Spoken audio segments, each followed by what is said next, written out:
అందరికీ నమస్తే అండి. పశ్చిమ బెంగాల్ రాజధాని కలకత్తాలోని ఆర్జీ కార్ మెడికల్ కాలేజీలో ఆగస్టు 9వ తేదీన ఒక వైద్య విద్యార్థిని మీద సామూహిక అత్యాచారం జరిగిన సంగతి దేశం మొత్తం చూసింది. ఆ ఘటనను దేశం మొత్తం చూసి చెలించిపోయారు. ఆల్మోస్ట్ చాలా రాష్ట్రాల్లో వైద్య విద్యార్థినులు అందరూ కూడా రోడ్డెక్కారు. వాళ్ళ భద్రత మీద, వాళ్లకు నాన్ స్టాప్గా నైట్ షిఫ్ట్లు, నైట్ డ్యూటీలు వేయడం మీద ఒక ఇంత ఆందోళన వ్యక్తం చేశారు. సో దాంతో ఒక నెల రోజుల పాటు దేశవ్యాప్తంగా అదే ఇష్యూ మారుమోగింది. పశ్చిమ బెంగాల్లో ప్రభుత్వం కూడా, అంటే టీఎంసీ తృణమూల్ కాంగ్రెస్ ప్రభుత్వం కూడా డిఫెన్స్లోకి వెళ్ళిపోయింది. అధికార పార్టీలో చాలామంది నాయకుల మీద ఆరోపణలు వచ్చాయి. పోలీసుల దర్యాప్తు మీద అనుమానాలు వచ్చాయి. దీంతో ఆగస్టు 13, 2024న ఈ కేసు విచారణను సిబిఐ స్వీకరించింది.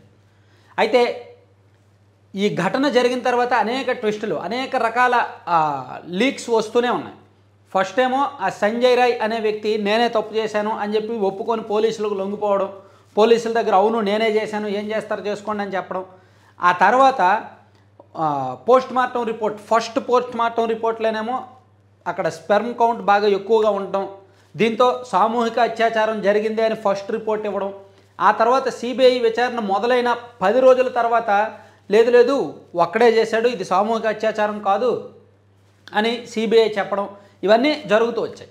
సో ఈరోజు ఏం జరిగిందంటే దీని మీద నియమించిన ప్రత్యేక కోర్టు సంజయ్ రాయ్ని దోషిగా తేల్చింది. ఎస్, అతనే ఆ తప్పు చేశాడు అని అతన్ని దోషిగా తేల్చి ఎల్లుండి అంటే జనవరి 20వ తేదీన అతనికి శిక్ష ఖరారు చేస్తాము అని కోర్టు చెప్పిందన్నమాట.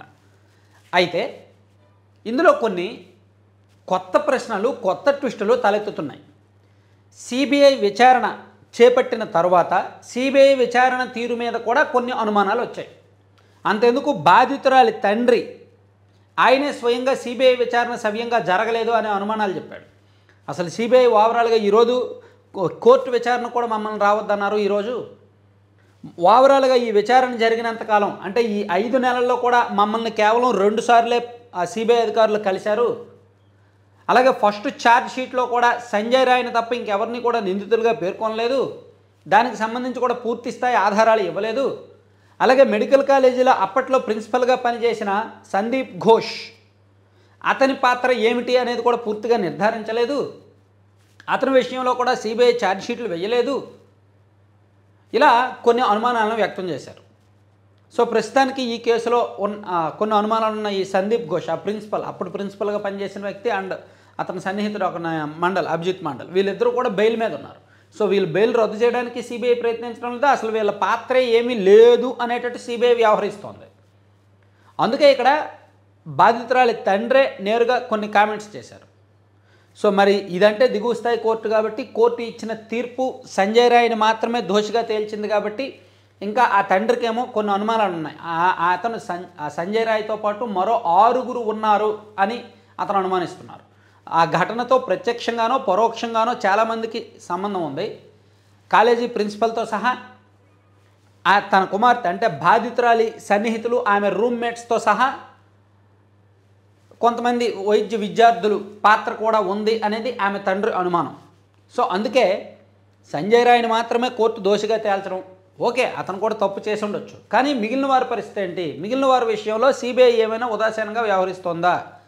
కేవలం రాజకీయ ఒత్తిళ్ళ కారణంగానో, రాష్ట్ర ప్రభుత్వ ఒత్తిళ్ళో లేదంటే కేంద్ర ఒత్తిళ్ళో ఏవో కొన్ని ఒత్తిళ్ళ కారణంగా అతన్ని మాత్రమే బలి చేసి మిగిలిన పెద్ద పెద్ద తలకాయల్ని సైడ్ చేయాలని సిబిఐ చూస్తోందా అనే కొత్త అనుమానాలు వస్తున్నాయన్నమాట. సో అందుకే ఈ కేసు మీద మళ్ళీ అనవసరమైతే పునర్విచారణ చేయడానికి ఎవరెవరైతే అనుమానితులు ఉన్నాయో వాళ్ళందరి పాత్ర మరొకసారి లోతుగా దర్యాప్తు చేయమని బాధితురాలి తండ్రి హైకోర్టులో పిటిషన్ వేయడానికి చూస్తున్నారు. అయితే ప్రస్తుతానికి కింది కోర్టులో తీర్పు పూర్తిగా రాలేదు కాబట్టి తుది తీర్పు వచ్చిన తర్వాత మిగిలిన వాళ్ళ విషయంలో సిబిఐ ఒకవేళ గట్టిగా మాట్లాడకపోతే, గట్టిగా వాదించకపోతే అప్పుడు ఆమె తండ్రి మేబీ హైకోర్టులో మిగిలిన వారి పాత్ర విచారించడానికి సిబిఐ మీద కొన్ని అనుమానాలు వ్యక్తం చేస్తూ పిటిషన్ దాఖలు చేసే అవకాశాలు అయితే ఉన్నాయన్నమాట. Thank you. ప్రస్తుతానికి ఆ ఘటనకు సంబంధించిన అప్డేట్స్ ఇవి.